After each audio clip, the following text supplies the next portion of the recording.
بسم الله الرحمن الرحيم.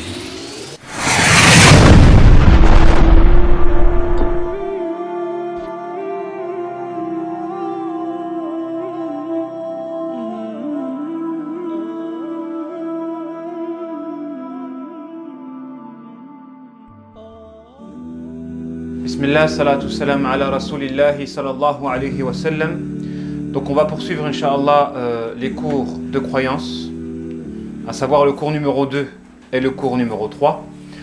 Le cours numéro 2 qui porte sur le rapport de proportion qu'il y a entre l'individu et le groupe, et le cours numéro 3 qui porte sur le rapport de proportion qu'il y a entre le peuple et son gouverneur. Alhamdulillah, les deux cours sont liés. Le cours numéro 2 et le cours numéro 3 sont liés. On a parlé la semaine dernière de l'importance et de la puissance du cœur, dans la mesure où le cœur est central. C'est par la purification du cœur que nos agissements peuvent se réformer. Et aujourd'hui, on va parler du rapport qu'il y a entre l'individu et le groupe.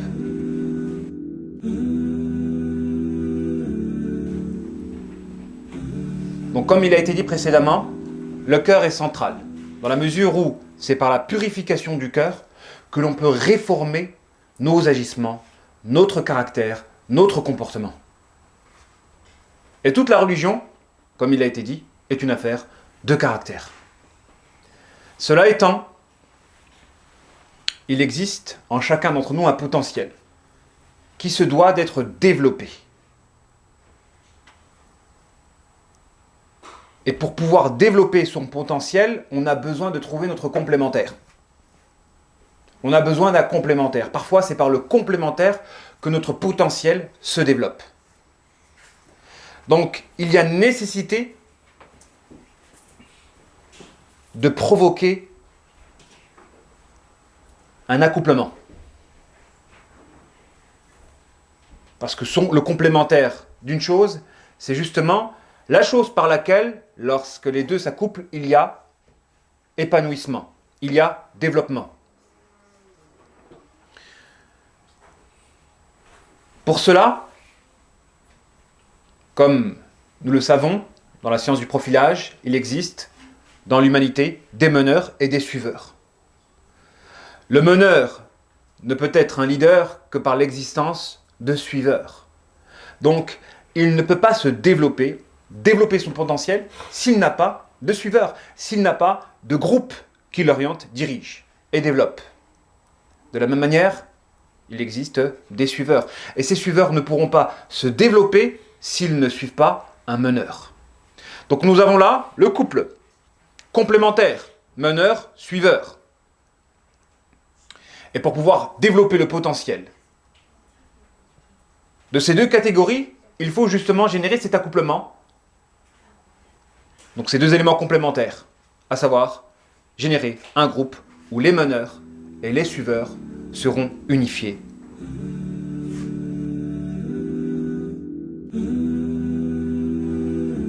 Car la purification s'opère de deux manières. Ou elle s'opère de manière verticale, ou elle s'opère de manière horizontale. Vous avez des gens,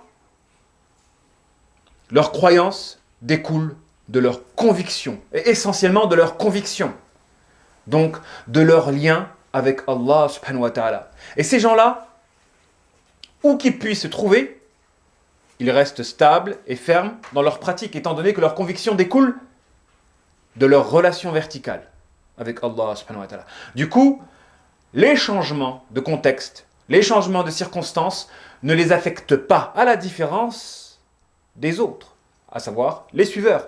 Car c'est justement le meneur, celui dont le comportement est régi par ses convictions, donc par sa relation verticale. Un meneur reste stable dans ses valeurs, ses principes, son comportement, son caractère, quels que soient les changements de l'environnement, à la différence du suiveur, dont le comportement, le caractère dépend de l'environnement. Donc, de la relation horizontale. Il y a des gens qui ne peuvent pas se réformer ou se stabiliser dans la pratique religieuse sans un environnement sain. Et c'est pourquoi on le dit en thérapie. Il existe une thérapie qui s'opère en amont et une autre en aval. À l'endroit des causes qui génèrent la maladie. Et pour les suiveurs, quand ils sont malades, des conséquences de l'environnement dans lequel ils se trouvent, la thérapie qu'il leur faut, la thérapie adéquate et efficace pour eux, c'est le changement du décor, le changement de l'environnement. On ne peut pas les soigner en focalisant sur la problématique, étant donné qu'ils sont incapables par eux-mêmes de se réformer, étant donné qu'ils sont suiveurs. Le meneur, à partir du moment où il comprend son problème, il peut s'auto-réformer, à la différence du suiveur. Quoi qu'il en soit, l'essentiel était de retenir que le couple complémentaire par lequel nous pouvons développer le potentiel individuel, c'est le couple meneur-suiveur. Le suiveur a besoin d'un meneur afin de se développer, et le meneur a besoin aussi de suiveurs pour se développer dans la mesure où les suiveurs peuvent renchérir et refléter la luminosité de leur meneur. Et là, j'en viens à cette règle, la règle du fameux circuit énergétique. L'effet miroir qu'il peut exister au sein d'un couple complémentaire, de deux éléments complémentaires, lorsque le meneur envoie de l'énergie vers les suiveurs et que les suiveurs envoient de l'énergie vers le meneur, à l'endroit d'un groupe particulier. Ce circuit énergétique peut exister au sein d'un couple. On appelle ça un cercle vertueux. L'homme envoie des ondes positives à la femme renchérit en envoyant des ondes positives vers son mari, et ainsi de suite, comme deux miroirs placés l'un face à l'autre. À l'endroit de la jama'a et du groupe, il y a une règle, la règle du circuit énergétique que l'on peut mettre en évidence autant dans le mal que dans le bien. Prenons l'exemple d'un chanteur qui donne un concert. L'intensité, l'extase de ce chanteur est proportionnelle au nombre de personnes dans la salle de concert, au nombre de spectateurs, d'auditeurs. Moins ils sont nombreux, moins celui-ci sera enflammé. Quoiqu'il existe parfois des acteurs qui savent s'enflammer même s'ils n'ont pas de spectateurs. Cela étant, l'intensité de l'enthousiasme du chanteur dépend du nombre de personnes qui assistent à son concert. Pourquoi ? Parce que la règle énergétique veut que le leader absorbe l'énergie donc de tous ceux qui s'orientent vers lui afin de la redistribuer individuellement à chaque spectateur. Comprenez la règle ? Le leader, en réalité, c'est comme le soleil pour les différentes planètes du système solaire. C'est satellitaire, c'est tous ceux qui s'orientent vers lui envoient des ondes positives par lesquelles lui les redistribue à chaque individu. Ça veut dire que chaque suiveur, il a l'énergie de la jama'a entière.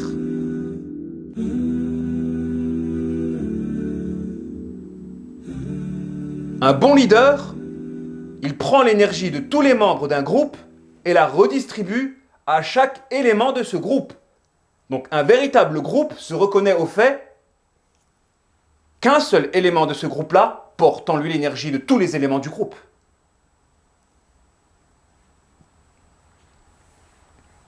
Et c'est pourquoi, parfois, c'est une assemblée qui peut enflammer un leader, et c'est aussi un leader qui peut enflammer une assemblée. Il y a un rapport de proportion entre l'individu et le groupe. Le but du cours d'aujourd'hui de croyance, c'était de mettre en relief ce rapport de proportion qui peut exister entre un individu et sa jama'a. Qu'un véritable leader, c'est celui qui absorbe l'énergie de tous les éléments qui composent une jama'a et qui aura pour fonction de la redistribuer. Lui, en réalité, il symbolise la synthèse de l'énergie Parce que c'est lui qui permet l'unité du groupe. À partir du moment où le meneur permet l'unité d'un groupe, il symbolise la synthèse énergétique de ce groupe-là. Et donc, il aura la capacité de la redistribuer à chaque élément du groupe. Du coup, grâce au leader, un élément du groupe porte en lui l'énergie de toute sa jama'a. C'est une règle fondamentale. C'est une règle fondamentale de la psychologie humaine, de la sociologie, de la science qui s'intéresse justement aux groupes sociaux. Et cette règle-là, elle peut être aussi mise en évidence dans le positif. On a parlé du chanteur au sein d'un concert. Il en va de même du leader religieux. On reconnaît un meneur au fait que sa spiritualité, sa luminosité dépend de sa relation verticale.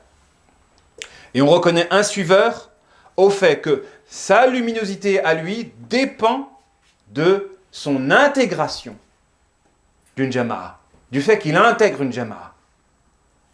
À partir du moment où il s'écarte de la jama'a, il perd en ferveur, en luminosité, en enthousiasme.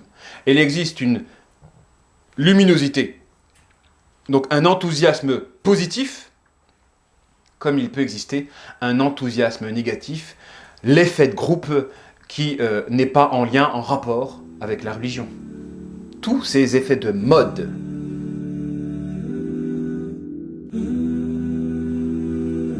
Ces effets de mode qui rivalisent en réalité avec la luminosité. Car tout groupe qui se constitue en dehors du kitab et de la sunna est un groupe hostile au kitab et à la sunna, et il fera obstacle à la réalisation de votre identité. Malheureusement, même au sein de l'islam, nous vivons des effets de mode. Subhanallah. Même l'islam, les musulmans n'ont pas été épargnés par l'effet de mode. Parce que même à l'intérieur de l'islam, il y a des effets de mode. À un moment donné, c'était le lavage mortuaire. Une autre période, ce sera les maraudes. Une autre période, ce sera la ruqya. Une autre période, ce sera la hijama. Une autre période, ce sera le salafisme. Une autre période, ce sera les conférences. Voilà. C'est des effets de mode. Les musulmans tombent dans des effets de mode. Leur islamité est le fruit de mode. Alors que la mode, justement, c'est l'institution d'une pratique provoquée justement par un effet de masse, circonstanciel. Les gens intègrent, sont comme si l'engouement des gens dépendait de cet effet de masse qui est circonstanciel, donc forcément inscrit dans le temps et l'espace. Et donc, ça vient, ça part. Une mode, ça vient, ça part. Alors que normalement, nous, en tant que croyants, notre pratique religieuse doit être stable. Au sein même de l'islam, nous vivons des effets de mode. Alors que la mode, justement, c'est, par définition, une pratique qui découle de quelque chose d'instable. Ça vient, ça part, c'est saisonnier. Si ta pratique, elle découle de ta foi en Allah subhanahu wa ta'ala, celui qui justement est stable, vit, ne meurt jamais, ta pratique doit être aussi stable si tu la fais reposer sur ta foi en Allah subhanahu wa ta'ala. Mais il y a des gens qui font reposer leur pratique sur des modes et ils sont illusionnés dans le sens où même cette mode-là appartient à l'islam. Quand c'est la forme qui va déterminer ta pratique, tu rentres justement dans un effet de mode. Et donc attends-toi à ce que cela ne soit pas stable. Ça vient et ça part. Il y aura toujours des gens qui vont s'accrocher et qui vont être... parce que justement, ils font de cette pratique-là quelque chose d'essentiel pour eux. Mais la grande majorité vont délaisser. C'est ça la mode. Quand la mode, par exemple, c'est une coupe de cheveux particulière, à un moment donné, beaucoup de gens vont la pratiquer, cette coupe de cheveux. Et 90% vont la délaisser quand elle ne sera plus la mode. Sauf ceux qui vont s'y accrocher dur comme fer. Il en va de même aussi dans la pratique religieuse.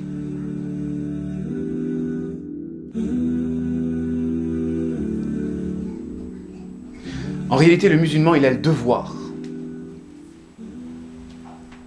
d'avoir un leader, d'avoir un meneur qui le développe dans sa spiritualité.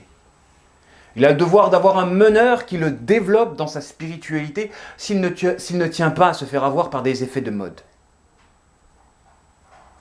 Malheureusement, le grand fléau, c'est que nous, on s'aveugle du fait que certaines modes sont teintées d'islam, en pensant qu'on adhère à l'islam. Mais même l'islam n'est pas épargné par des effets de mode.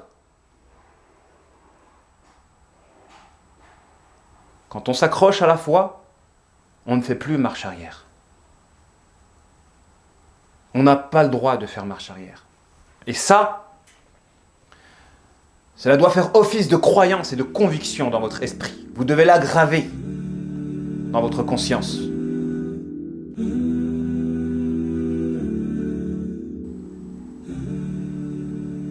Tu as le droit de fléchir. Tu as le droit de trébucher. Tu as le droit de tomber dans un piège du diable. Mais tu n'as pas le droit de perdre des acquis. Tu n'as pas le droit de perdre des acquis. Ce que tu as acquis en termes de spiritualité, de pratique, de valeur, tâche de faire en sorte de ne jamais les perdre. Tu peux échouer, tu peux tomber dans le piège du diable, tu peux trébucher, tu peux mettre de côté justement ces acquis-là durant une certaine période. Mais tu as le devoir de ne pas les perdre. Comme à l'endroit de la mémorisation du Coran. Si pour toi, il t'était acquis de connaître un quart du Coran, tu as le devoir de garder en mémoire un quart du Coran. Il ne t'est pas demandé d'aller au-delà de tes acquis, mais de ne pas les perdre, tes acquis.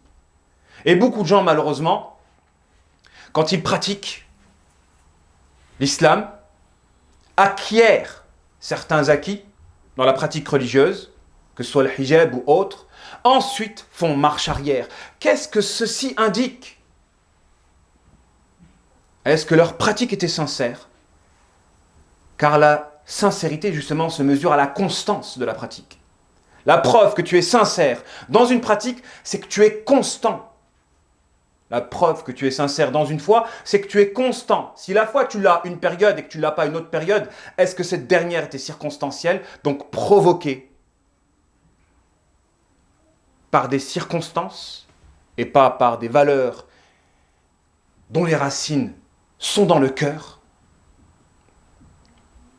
Donc il y a une bataille entre l'islam de fond, l'islam des valeurs, et l'islam de la forme, l'islam circonstanciel, l'islam de la mode.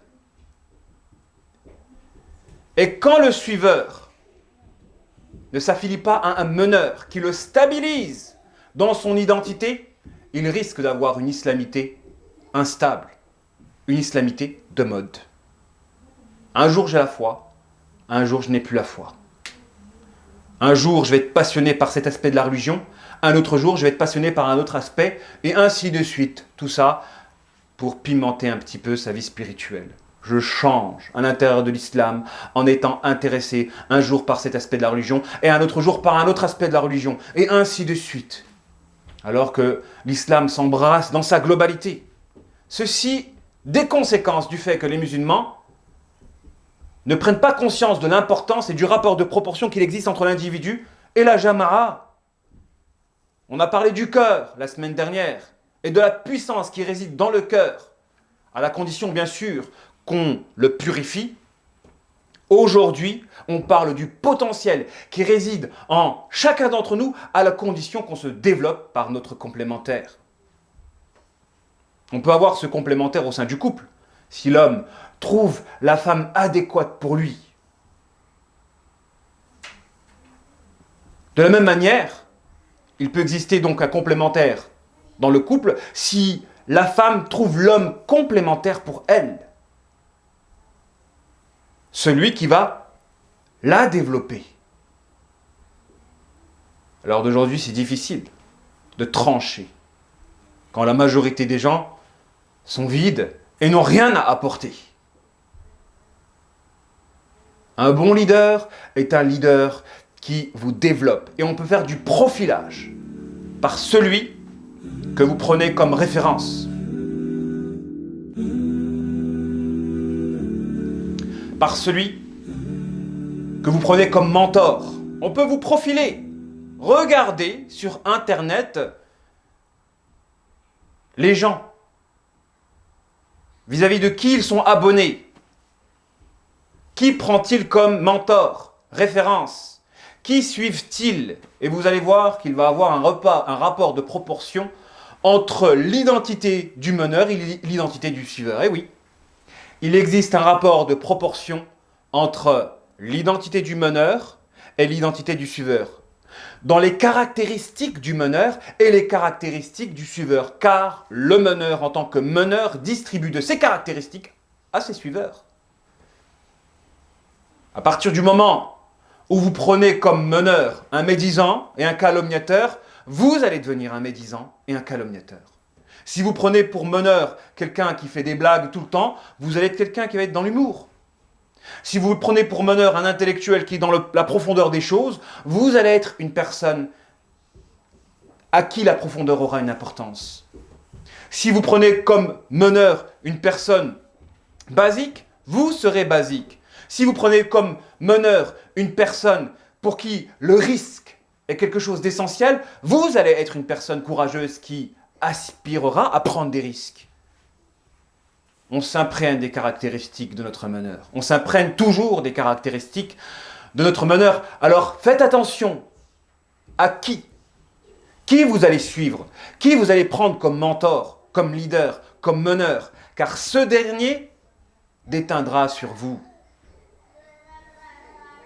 Et on mesure la qualité justement d'un suivisme à l'importance que le suiveur accorde à ce que peut lui apporter son meneur.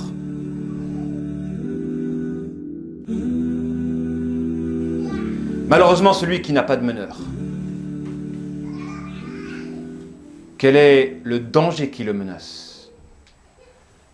Forcément, s'il n'a pas de meneur, il n'a pas de jama'a, car l'une des fonctions du meneur et du leader, c'est de constituer un groupe.